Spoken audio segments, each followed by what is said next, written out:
Muy buenos días.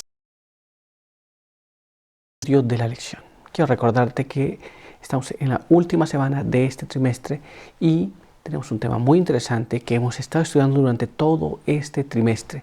Este lleva por título Lecciones de la vida de David. Y estamos en la parte final. Y en esta última parte estamos estudiando este tema que es muy interesante, que es un legado de misericordia y justicia. Un tema muy interesante. Vamos a ver qué es lo que él dejó. Pero quiero que me acompañes para que juntos vayamos en la palabra de Dios y leamos este siguiente párrafo que está en el libro de los Salmos, capítulo 71, en el verso número 18. Y ahí leemos así. Aún en la vejez y las canas, oh Dios, no me desampares, hasta que anuncie tu poder a la posteridad. El deseo que tenía David de pues que no lo abandonara en la etapa pues de cuando se hiciera más adulto. Muy bien. Y bueno, vamos a pedir la dirección divina, así que acompáñame para tener una oración. Oremos.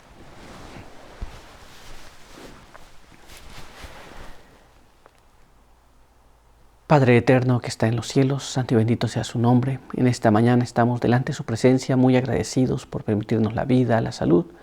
Estamos también agradecidos por su misericordia y bondad y ahora queremos pedir que su bendición nos pueda acompañar a través del estudio de su palabra.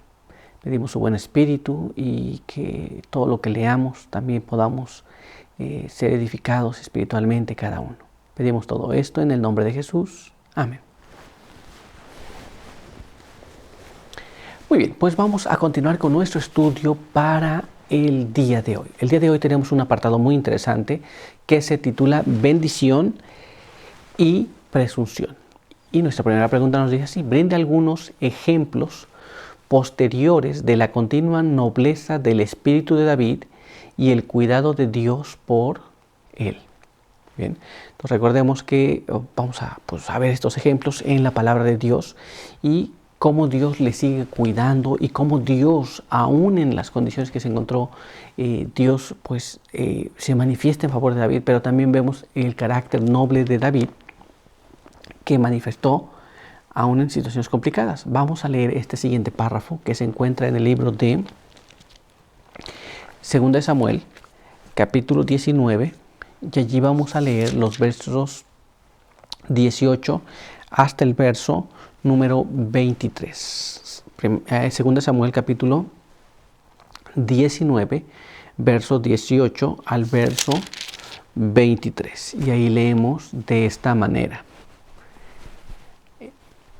Cruzaron el vado para pasar a la familia del rey y para hacer lo que él dijera.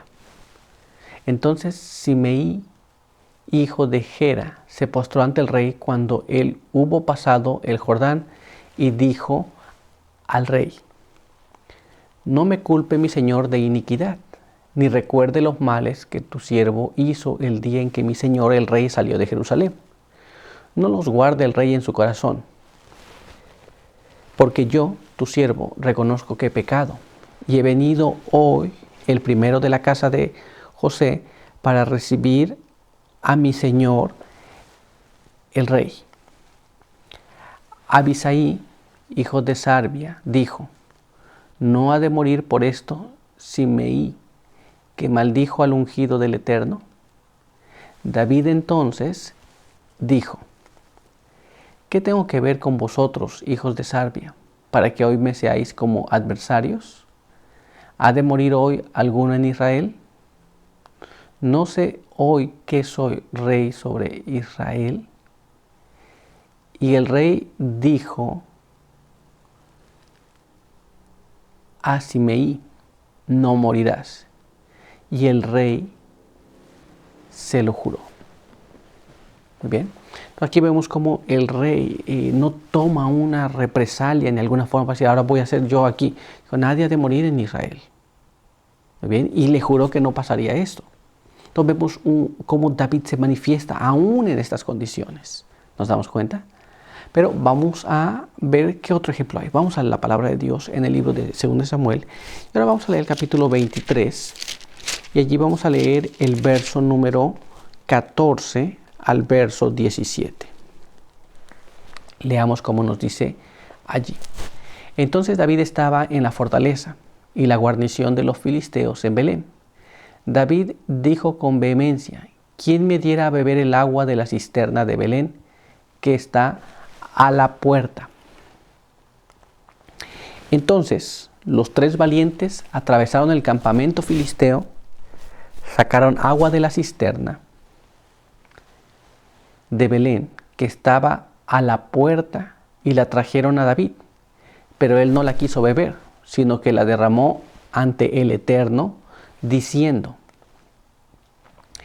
lejos de mí, oh Eterno, que yo haga tal cosa. He de beber la sangre de los varones que fueron con peligro de su vida. Y no la quiso beber. Los 3 varones hicieron esto.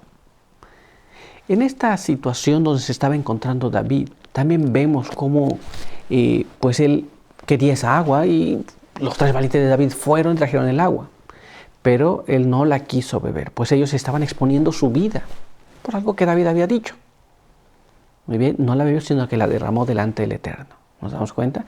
Ahora veamos lo que nos dice la pluma inspirada sobre estos asuntos. Leamos Dones Espirituales, volumen 4, en la página 91, y leemos de esta manera. Después de la muerte de Absalón, Dios volvió los corazones de Israel como el corazón de un hombre, a David. Simei, que había maldecido a David en su humillación por temor a su vida, fue uno de los primeros rebeldes en encontrarse con David a su regreso a Jerusalén. Muy bien, entonces vemos aquí que Dios volvió el corazón del pueblo, porque el pueblo se había rebelado, también una gran cantidad del pueblo. Y este personaje, Simei, también había maldecido al rey, pero ahora su corazón se había tornado hacia el rey. ¿Nos damos cuenta? Ahora veamos qué más nos dice este texto. Leamos. Los que presenciaron su conducta abusiva instaron a David a no perdonarle la vida, porque maldijo al ungido del Señor. Pero David los reprendió. No solo le perdonó la vida a Simei, sino que le perdonó misericordiosamente. Nos damos cuenta aquí que le hizo un juramento que no moriría. ¿Nos damos cuenta? ¿Cómo reaccionaríamos nosotros? Tal vez de una forma diferente. Cuando alguien nos hace algo, tal vez nosotros tenemos otro carácter, pero la nobleza del carácter de David se manifestaba, que dijo: no morirás, y se lo juró. ¿Nos damos cuenta? Entonces, algunos de los ejemplos cómo David se manifestaba. Pero vamos a avanzar y vamos a nuestra siguiente pregunta. Veamos lo que nos dice. Aunque la restauración completa del reino de David no fue ni inmediata ni fácil, ¿qué pudo declarar? Recordemos que había una revuelta, había una insurrección en el reinado de David, y aunque se fue restaurando poco a poco, ¿qué es lo que él declaró? ¿Qué es lo que él dijo? Recordemos que poco a poco fue pues cambiando la situación. Vamos a ver lo que nos dice la palabra de Dios en este siguiente texto que está en el libro de 2 Samuel. Y allí vamos a leer el capítulo número 22, los versos 1 al 3. Después vamos a leer los versos 18, 19 y también vamos a leer el verso 51. Así que vamos a leer. Y leemos de esta manera. El día en que el Eterno libró a David de manos de Saúl y de todos sus enemigos, David entonó este canto. El Eterno es mi roca, mi fortaleza y mi libertador. Dios mío, fortaleza mía, en Él confiaré. Mi escudo y el poder que me salva, mi fortaleza y mi alto refugio, mi Salvador que me libra de violencia. En mi angustia invoqué al Eterno, clamé a mi Dios y oyó mi voz desde su templo. Mi clamor llegó a sus oídos. Me libró de fuertes enemigos, de los que me aborrecían, aunque eran más fuertes que yo. Me asaltaron en el día de mi calamidad, pero el Eterno fue mi sostén. Él salva gloriosamente a su rey y muestra su amor a su ungido, a David y a sus descendientes para siempre. Qué interesante. Como ya dijimos, el reino no le fue devuelto de una sola vez y no lo obtuvo en una sola ocasión, sino que fue poco a poco hasta que finalmente fue rey. Y aun cuando tenía el trono, pues se encontraba en situaciones difíciles, pero dijo, Él salva para siempre. Y Él ha sido bueno con el rey, Él salva al ungido. ¿Se da cuenta? Y también nos habla que Dios es misericordioso para con su ungido y para con sus descendientes para siempre. ¿Nos damos cuenta? David no estaba viendo el momento en que él estaba siendo salvado, sino estaba diciendo que él es bueno, Dios es con él y con sus descendientes para siempre. ¿Nos damos cuenta? Esto es una composición que hizo muy interesante. Pero vamos a continuar y vamos a nuestra siguiente pregunta. Leamos. ¿Qué error cometió David más tarde en su vida?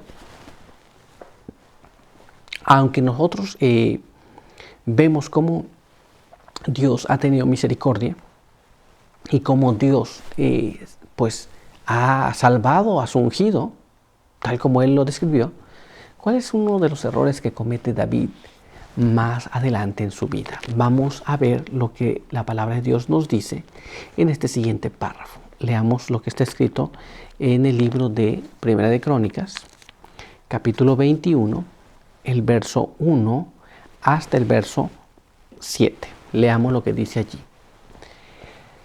Pero Satanás se levantó contra Israel e incitó a David a que contara a Israel. Dijo David a Joab y a los príncipes del pueblo: Id, contad a Israel desde Beerseba hasta Dan, y traedme el número de ellos para que yo lo sepa. Joab le dijo: Añada el Eterno a su pueblo 100 veces más. Rey, señor mío, ¿no son todos siervos de mi señor? ¿Para qué procura mi señor esto que será pecado a Israel? Pero la orden del rey pudo más que Joab. Salió por tanto Joab y fue por todo Israel. Volvió a Jerusalén y dio a David el número del pueblo. Y hubo en todo Israel 1.100.000 hombres que sacaban espada, y en Judá 470.000. Pero Joab no contó a los levitas ni a los de Benjamín, porque detestaban la orden del rey. Este acto desagradó a Dios e hirió a Israel. Nos podemos dar cuenta cómo David confiaba en Dios, pero ahora tenía una orden fuera de lugar. Dios no le mandó a hacer esto. Joab trató de persuadirlo, pero David pudo más que Joab y lo mandó a censar a todo el pueblo. ¿Nos damos cuenta? Y esto no era correcto hacer. Ahora veamos cómo nos narra este asunto la pluma inspirada. Leamos lo que dice Patriarcas y Profetas, página 809. El orgullo y la ambición fueron lo que motivó esta acción del rey. El censo del pueblo revelaría el contraste que había entre la debilidad del reino cuando David ascendió al trono y su fortaleza y prosperidad bajo su gobierno. Bien, él quería saber qué tan fuerte era su reinado ahora, qué tan fuerte era Israel. Pero recordemos una cosa, la fuerza de Israel no dependía del número de personas que podían ir a la batalla, sino de Dios realmente. Pero David quiso hacer esto. Ahora veamos lo que pasó. Leamos este siguiente párrafo. Esto tendría aún más a fomentar la ya excesiva confianza en sí que sentían tanto el rey como el pueblo. Las escrituras dicen: Satanás se levantó contra Israel e incitó a David a que contase a Israel. Esto es, recordemos que Antes había dependido totalmente de Dios, ahora iba a sentir que él tenía fortaleza y fuerza para hacer cosas, cuando realmente no era esto. Pero recordemos que Satanás le incitó. Ahora, veamos lo que dice este siguiente párrafo. Véase 1 Crónicas 21. La prosperidad de Israel bajo el gobierno de David se debía más a la bendición de Dios que a la habilidad de su rey o a la fortaleza de su ejército. Aquí lo tenemos muy claro. No era porque el rey era muy sabio y no era porque el rey tenía alguna cosa especial o el pueblo era una cosa diferente. Era por la bendición que Dios otorgaba al rey y que Dios otorgaba al pueblo. ¿Nos damos cuenta? Pues continuemos y veamos lo que nos dice ahora este párrafo. Pero el aumento de las fuerzas militares del reino daría a las naciones vecinas la impresión de que Israel confiaba en sus ejércitos y no en el poder de Jehová. ¿Nos damos cuenta? Esto es, las naciones estaban al tanto de lo que pasaba con el rey. Y mientras ellos estaban al tanto, pues ahora tendrían la impresión de que realmente ellos eran fuertes militarmente, por eso ganaban las batallas. No realmente porque Dios les bendecía. Era una impresión que iba a quedar muy mal. Y ahora ellos depositarían la confianza en su ejército y no en Dios. Y esta es la impresión que las naciones iban a tener alrededor. ¿Nos damos cuenta? Pero continuemos y veamos ahora lo que nos dice nuestra siguiente pregunta. ¿Qué comprendió David humildemente acerca del censo y cómo eligió entre las opciones que Dios le dio? Esto es, David comete esta falta y ahora ocurren ciertas cosas y Dios le da unas opciones, que es lo que él decide. ¿Comprendió David el problema en el que había entrado? Bueno, vamos a ver lo que la palabra de Dios nos dice. Leamos lo que está escrito en este siguiente párrafo, que es 2 Samuel capítulo 24, verso número 10. 2 Samuel capítulo 24, verso número 10.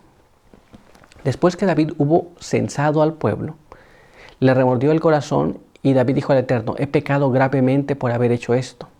Ahora, oh Eterno, te ruego que quites el pecado de tu siervo, porque obré muy neciamente. David comprende la gravedad del problema que ha causado y ahora él dice: bueno, te ruego que me quites el pecado. Vamos a ver lo que pasó. Vamos a leer este siguiente párrafo que se encuentra en el mismo libro de 2 Samuel, capítulo 24, y ahora vamos a leer los versos del 11 hasta el verso número 14. Leamos lo que nos dice allí. Por la mañana, cuando David se hubo levantado, vino palabra del Eterno al profeta Gad, vidente de David, que le dijo: ve y di a David, así dice el Señor, 3 cosas te ofrezco, elige una de ellas para que yo la ejecute. Gad fue a David y le dijo: ¿quieres que vengan 7 años de hambre en tu país? ¿O que huyas 3 meses ante tus enemigos y que ellos te persigan? ¿O que haya 3 días de peste en tu país? Piensa y dime qué responderé al que me envió. Entonces David dijo a Gad: estoy en una grande angustia. Caigamos en la mano del Eterno, que es muy compasivo, y no en mano de hombres. Así que hambre, peste o persecución. Comprende su pecado y ahora le manda a decir qué es lo que quieres que pase. Dijo: voy a caer en las manos del Eterno, porque es compasivo, porque los que lo perseguirían serían muy crueles con él, si lo llegaban a atrapar. Nos damos cuenta cómo él entiende y Dios le ofrece 3 cosas. Ahora veamos cómo nos narra estos eventos el espíritu de profecía. Leamos lo que dice aquí. Patriarcas y Profetas, página 811, nos dice de esta manera: el pueblo había participado de los mismos pecados que motivaron la acción de David. Así como el Señor, por medio del pecado de Absalón, trajo castigo sobre David, por medio del error de David castigó los pecados de Israel. ¿Nos damos cuenta? No es apenas el rey, pero el pueblo también estaba muy contento y estaba confiando en lo que ellos ahora sabían, el número de su fuerza militar. Así que vino el castigo también sobre el pueblo. ¿Nos damos cuenta? Entonces hay bendición, pero también hay una situación complicada en la vida de David. Y estas cosas nos dejan una enseñanza para nuestros días. Muy bien. Bueno, pues entonces quiero decirte que nuestro estudio por hoy ha concluido y quiero invitarte a que tengamos una oración. Acompáñame. Oremos.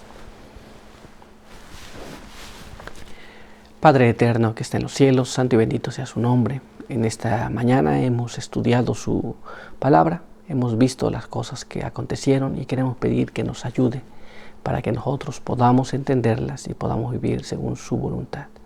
Guárdenos y bendiga a cada uno que nos ha visto y escuchado. Denos su buen espíritu para el día de hoy, en el nombre de Jesús. Amén. Muy bien, pues muchas gracias por estar con nosotros. Recuerda que te esperamos el día de mañana. Por hoy, que Dios te bendiga.